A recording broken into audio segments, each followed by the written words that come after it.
Direktahan, walang kasinungalingan, serbisyong totoo lang.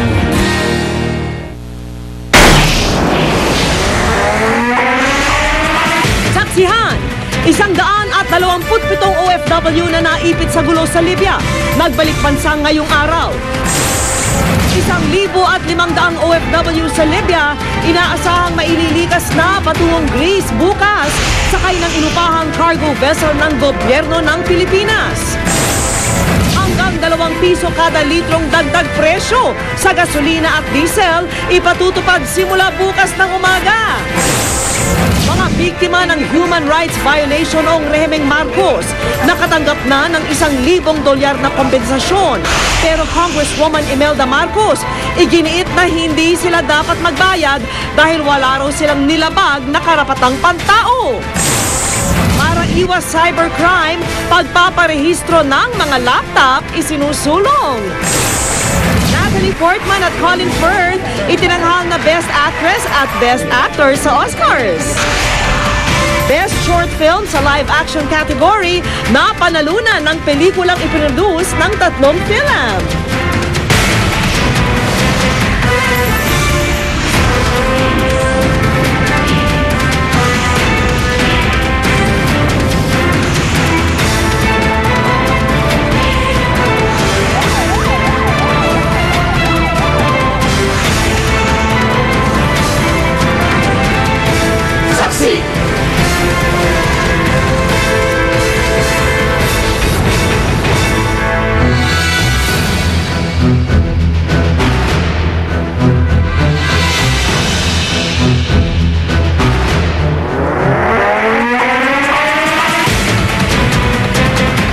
Tuloy-tuloy ang pagpapauwi sa mga Pilipinong naipit sa gulo sa Libya.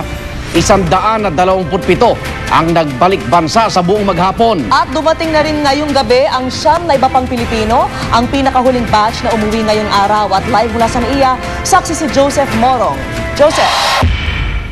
Yes, Vicky, dating lang ngamang ng siyam na yan na OFW galing sa Libya. Ang inaasahan natin 21, pero yung nakasakay ng eroplano ay siyam lamang at nakausap natin yung mga OFW na yan. Particular itong si Mang Danilo Dumanay.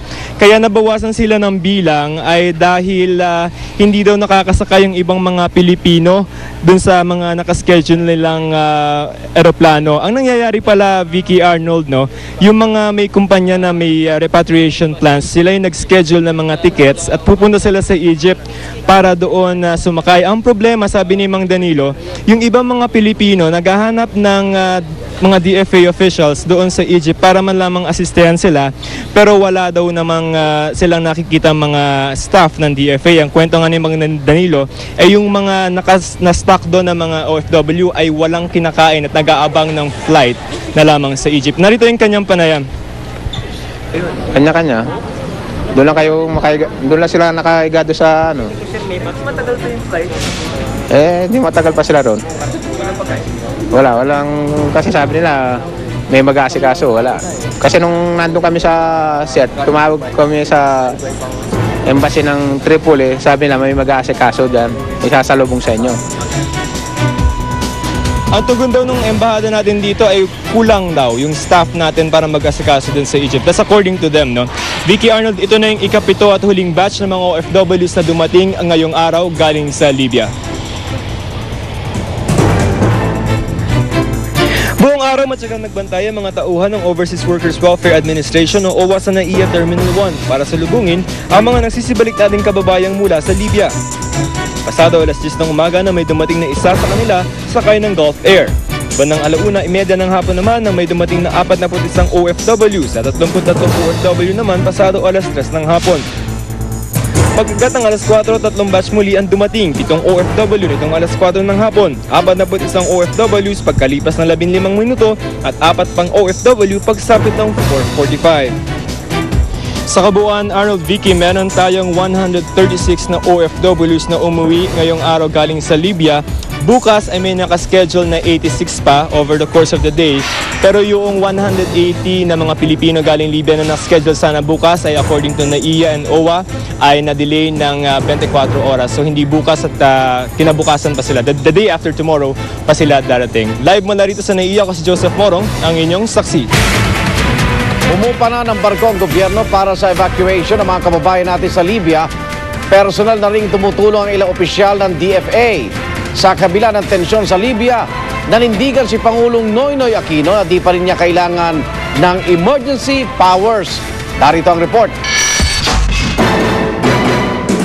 Naka-full evacuation mode pa rin ang Department of Foreign Affairs para sa mga Pilipinong naiipit sa gitna ng tensyon sa Libya.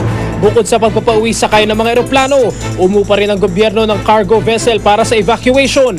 Bukas ng umaga, inaasahang darating sa Benghazi Port ang barkong Ionian Queen para dalhin papuntang Crete Island sa Greece ang 1,500 na mga Pinoy.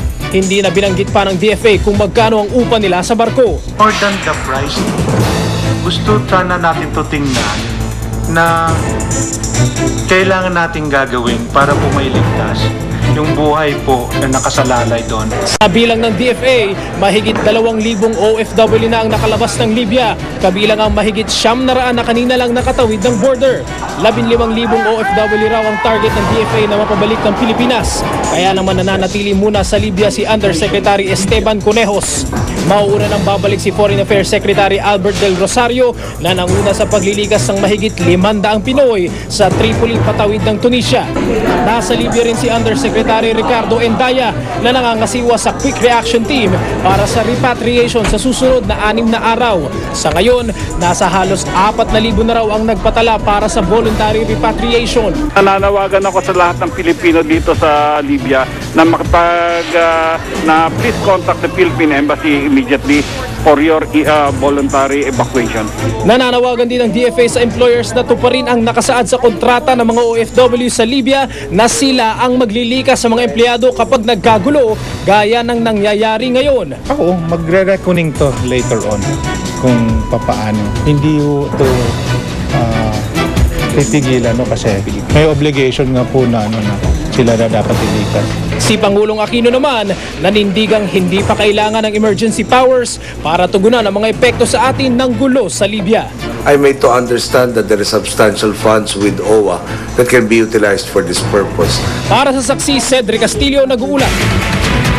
At dahil pa rin sa pangamang dulot ng gulo sa Libya, tuloy ang pagsipa ng presyo ng krudo sa pandaigdigang merkado. At dito po sa Pilipinas, nakatakda ng magpatupad ng dagdag presyo ang ilang small oil players simula bukas. At live mula sa Pasig City, saksi si Victoria Tina. Victoria. Vicky, nagmamadali na nga ang ilang motorista na magpakarga ng gasolina bago ang nakaambang na namang pagtaas ng presyo bukas. Di biro ang pinakabagong round ng oil price hike bukas. Simula alas 6 ng umaga bukas, 2 piso kada litro ang itataas sa presyo ng gasolina at diesel. Ang Phoenix Petroleum magtataas din ng singil. Piso at 25 sentimo kada litro sa gasolina, habang piso sa kada litro ng diesel. Kaya naman ang mga tsuper na ito, sinasamantala habang di pa muling sumisipa ang presyo. Kailangan mapultang namin to para medyo makatipid naman bago magtaas. Kailangan babaan nila yung makontrol nila, pwede ba? Ganon. Makontrol nila yung pagtaas. Bagamat hindi kabilang ang Libya sa mga bansang pinagkukunan natin ng supply ng langis, ang gulo doon ay nagdulot ng pangambat espekulasyon na siya namang nagpasipa ng presyuhan sa world market. Ayon sa Department of Energy, tumaas ng halos $6 ang kada bariles ng diesel habang mahigit $7 naman sa kada bariles ng gasolina. Medyo malaki to, no? Never pa natin na-experience this year yung level na to. Vicky, hanggang sa mga oras na ito ay wala pang anunsyo ng paggalaw ng presyo ang iba pang oil company. Live mula rito sa lungsod ng Pasig, ako si Victoria Tulad, ang inyong saksi. Isang linggo matapos tumama ang malakas na lindol sa Christchurch, New Zealand, nagsimula na ang paglilibing sa mga biktima. Ang pamilya ng 5 buwang gulang na sanggol na kasamang nasawi sa lindol, nagpaalam na rin sa kanilang munting anghel. Nasa 148 na ang bilang ng namatay sa Christchurch. Pinangangambahang lolobo pa ang death toll dahil marami pa rin ang pinaniniwalaang nasa ilalim ng guho. Kabilang dito ang mga estudyante mula sa Japan, China, Taiwan at Pilipinas. Ayon kay Enrico Foss, Special Assistant ng Office of the Undersecretary for Migrant Workers Affairs ng DFA, 11 Pilipino pa ang nawawala sa New Zealand. Di pa rin tayo nagigiba po. Baka sakali yung missing po natin ay makita pa po natin. At sa ibang balita, sinimulan na ang pamamahagi ng $1,000 na kompensasyon para sa mga biktima ng human rights violation noong rehimeng Marcos. Pero giit ni dating unang ginang at ngayon Congresswoman Imelda Marcos, wala silang nilabag na karapatang pantao kaya't wala raw silang dapat bayaran. Saksi si John Consulta. Wala raw katapat na halaga ang paghihirap na dinanas nila noong panahon ng martial law. Pero napangiti pa rin kahit paano ang mga biktima ng human rights violation sa ilalim ng rehimeng Marcos nang matanggap nila ang mga cheque bilang kompensasyon sa kanila. Ang halaga, $1,000 o mahigit 40,000 piso. Finally, we're getting justice in the form of financial remuneration. Para kaming nasa loob ng tunnel na madilim at para kaming nakalabas sa madilim at lumiwanag ng bigla. Maliit pa lang yung liwanag, pero malaking bagay na yon sa amin. Sa 12 checkeng ipinamahagi kanina, kabilang sa mga naabutan, si Direk Joel Lemahangan. Sa buong mundo, maraming salamat sa inyo lahat. Aminado ang mga abogado at leader ng human rights group na di kalakihan ang halaga kumpara sa pinagdaanan ng mga biktima. Pero malaking tagumpay pa rin daw ito sa patuloy na paghahanap ng hustisya para sa mga naging biktima ng martial law. It shows that Marcos is guilty of having stolen money.